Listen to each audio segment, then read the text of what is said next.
All right, we're reading The Snow Queen by Hans Christian Andersen. And little Kay has just flown away with the Snow Queen and left his poor friend Gerda behind. We're on part 3, The Enchanted Flower Garden. And there's little Gerda in the garden.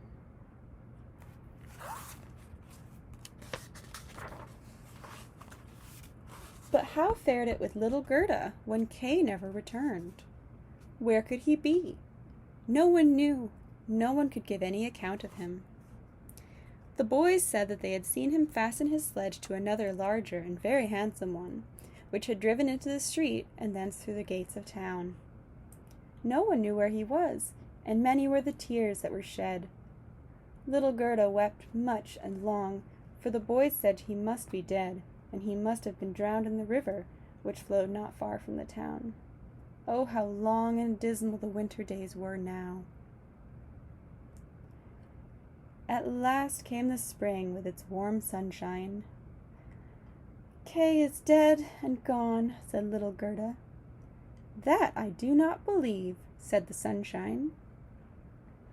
"He is dead and gone," said she to the swallows. "That we do not believe," returned they, and at last little Gerda herself did not believe it.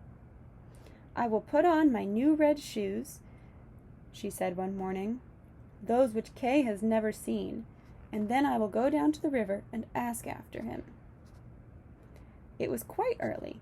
She kissed her old grandmother, who was still sleeping, put on her red shoes, and went alone through the gates of the town toward the river. "Is it true," said she, "that you have taken my little playfellow away? I will give you my red shoes if you will bring him back to me." She's talking to the river. And the waves of the river flowed towards her in a manner which she fancied was unusual, as if perhaps they intended to accept her offer. I'll show you the picture while I read.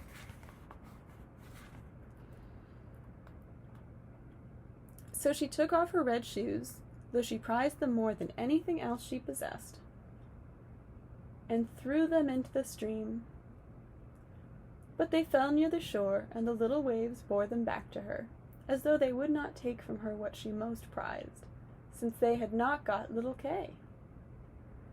However, she thought she had not thrown the shoes far enough, so she stepped into a little boat which lay among the reeds by the shore, and standing at the farthest end of it, threw them from there into the water. The boat was not fastened, and disturbed by her movements, it started to float away from the shore. She saw this and hastened to get out, but by the time she reached the other end of the boat, it was more than a yard from the land. She could not escape, and the boat drifted downstream. Little Gerda was very frightened and began to cry, but no one besides the sparrows heard her, and they could not carry her back to the land. However, they flew along the banks and sang as if to comfort her. "Here we are, here we are." The boat followed the stream, and little Gerda sat in, quite still, her red shoes floating behind her. But they could not overtake the boat, which glided along faster than they did.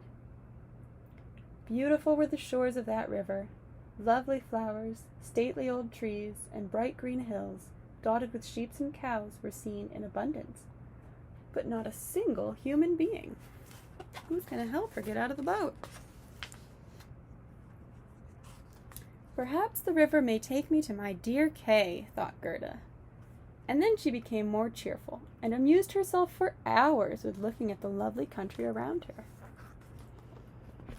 At last she glided past a large cherry orchard, in which stood a little cottage with a thatched roof and curious red and blue windows. 2 wooden soldiers sat at the door, who presented arms when they saw the little vessel approach. Gerda called to them, thinking they were alive, but they naturally enough made no answer. She came up close to them, for her boat was now drifting towards the land. Gerda called still louder, whereupon an old lady came out of the house, supporting herself on a crutch. She wore a large hat with most beautiful flowers painted on it. "Thou poor little child," said the old woman. "The mighty flowing river has indeed borne thee a long way." And she walked right into the water, seized the boat with her crutch, drew it to land, and took out the little girl. Gerda was glad to be on dry land again, although she was a little afraid of the strange old lady. "Come and tell me who thou art, and how thou camest hither," she said. So Gerda told her everything, and the old lady shook her head and said, And when Gerda asked if she had seen little Kay, the lady said that he had not arrived there yet, but that he would be sure to come soon, and that in the meantime Gerda must not be sad. She must stay with her, eat her cherries and look at her flowers, which were prettier than any picture book and could each tell her a story. Here's the old lady feeding Gerda cherries. She then took Gerda by the hand. They went together into the cottage, and the old lady shut the door. The windows were very high, and their panes of different colored glass, red, blue, and yellow, so that when the bright daylight streamed through them, various and beautiful were the hues reflected onto the room. Upon a table in the center was placed a plate of very fine cherries, and these Gerda was allowed to eat as many as she liked. And while she was eating them, the old lady combed her hair with a golden comb, and the bright flaxen ringlets fell on each side of her pretty gentle face, which looked as round and fresh as a rose. "I have long wished for such a dear little girl," said the old lady. "We shall see if we cannot live very happily together." And as she combed little Gerda's hair, the child thought less and less of her playmate Kay, for the old lady was an enchantress. She did not, however, practice for the magic for the sake of mischief, but only for her own amusement. And now she wished very much to keep little Gerda to live with her.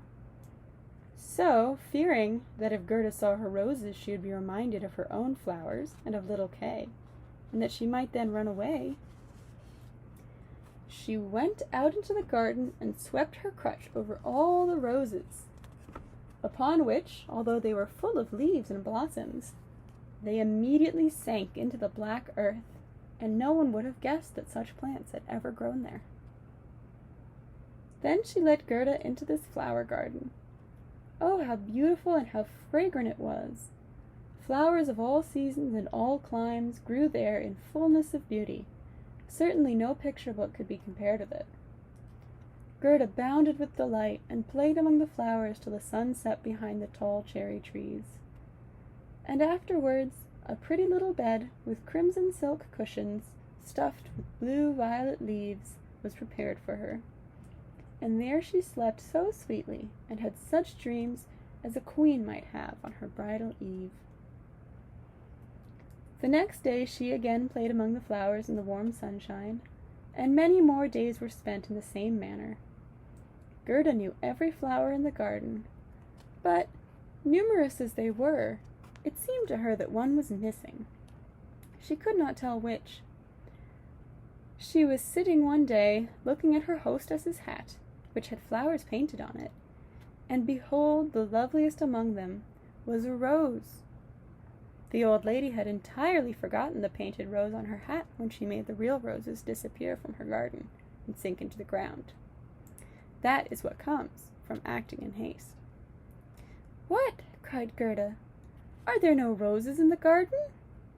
And she ran from one bed to another, sought and sought again, but no rose was to be found.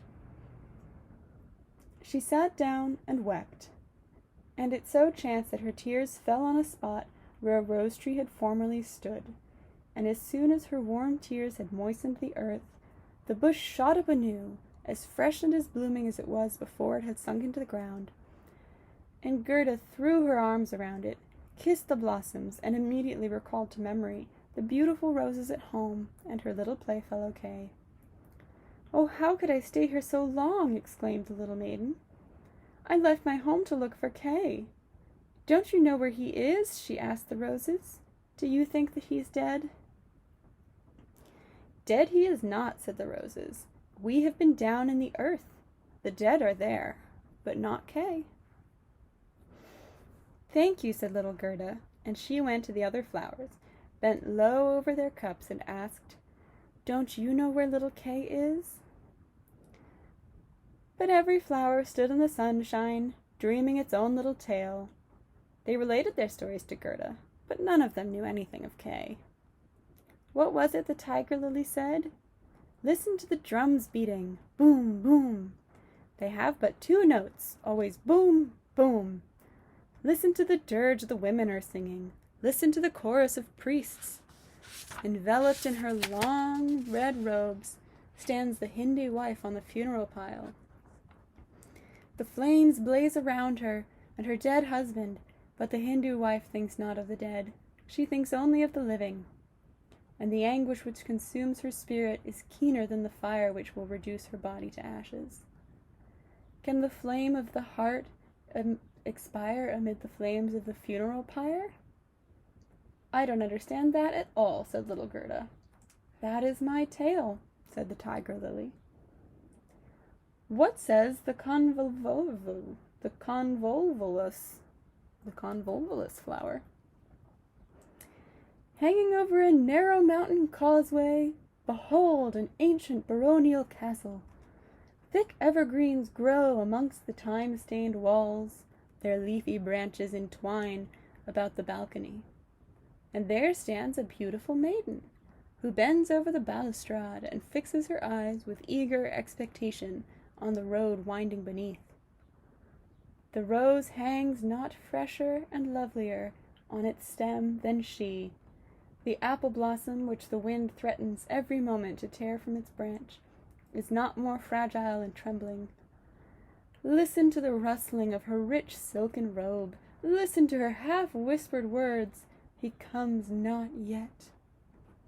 Is it Kay you mean? Asked little Gerda. I do tell you my tale, my dream, replied the convolvulus. What says the little snowdrop? This is a picture of the story the convolvulus told.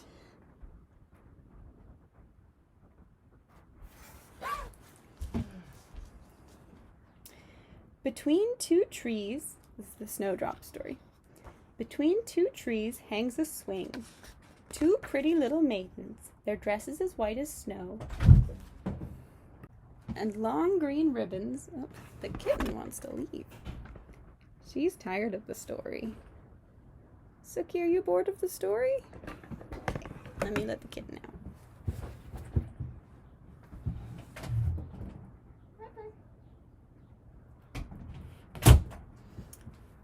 I hope you guys aren't bored yet, because we've got quite a bit of story to go. All right. The Snowdrop Story. You can see the picture while I read it.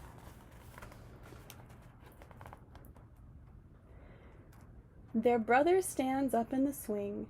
He has thrown his arms around the ropes to keep himself steady, for in one hand he holds a little cup, in the other a pipe made of clay. He is blowing soap bubbles. The swing moves and the bubbles fly upwards with bright, ever-changing colors. The last hovers on the edge of the pipe and moves with the wind. The swing is still in motion, and a little black dog, almost as light as the soap bubbles, rises on its hind legs and tries to get into the swing away as well. Away goes the swing. The dog falls, is out of temper, and barks.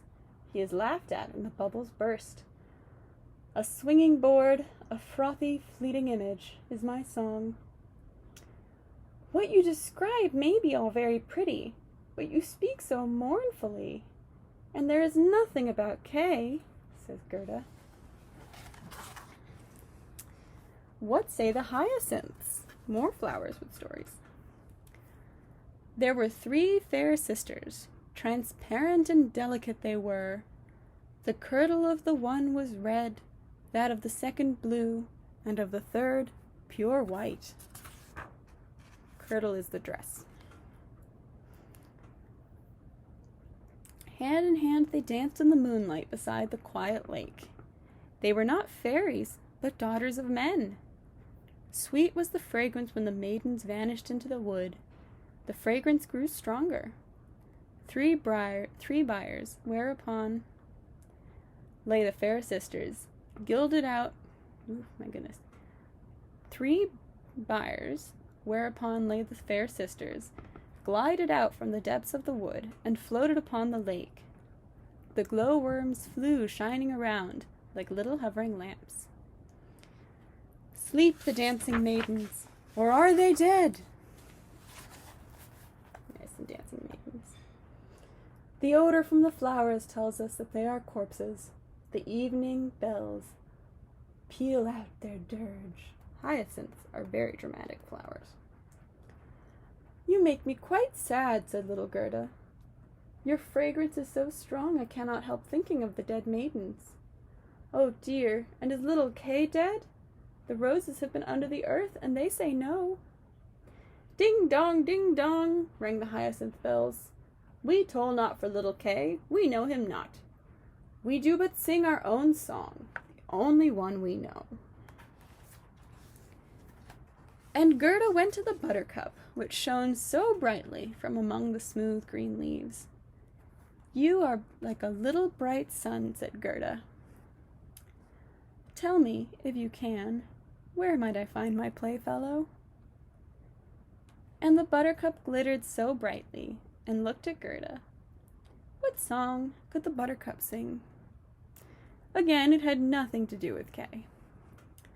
One bright spring morning, the sun shone warmly upon a little courtyard. The bright beams streamed down the white walls of a neighboring house, and close by grew the first yellow flower of spring, glittering like gold in the warm sunshine. An old grandmother sat outside in her armchair. Her granddaughter, a pretty servant girl, had just returned home for a short visit. She kissed her grandmother, and there was gold, pure gold, in that loving kiss. Gold was the flower, gold the fresh, bright morning hour. There's a picture of that story. That is my little story, said the buttercup. My poor old grandmother, sighed Gerda. Yes, she must be longing for me, just as she longs for little Kay. But I shall soon be home again, and take Kay with me.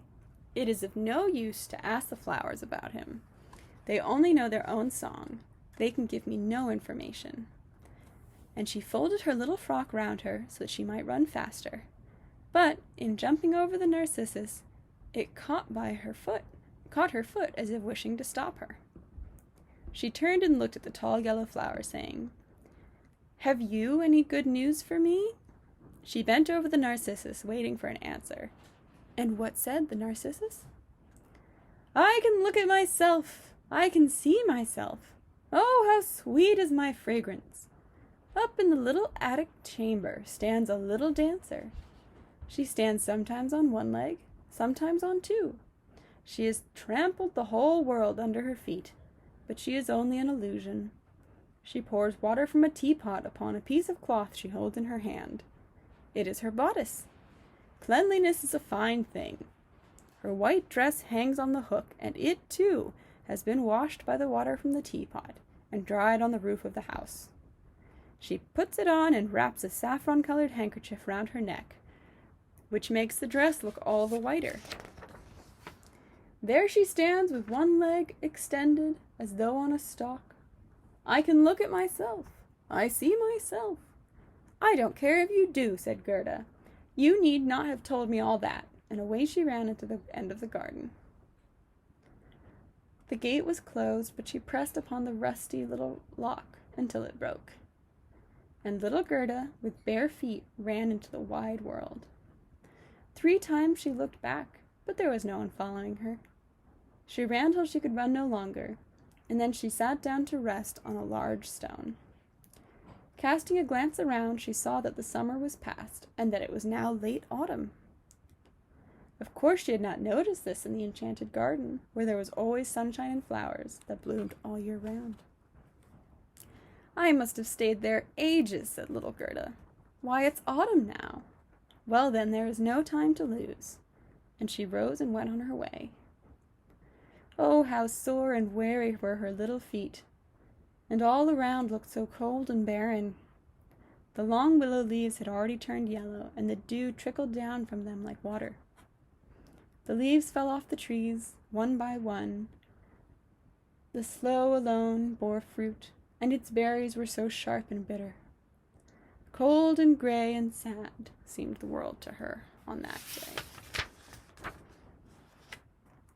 All right, in the next video we'll read Part 4, The Prince and the Princess.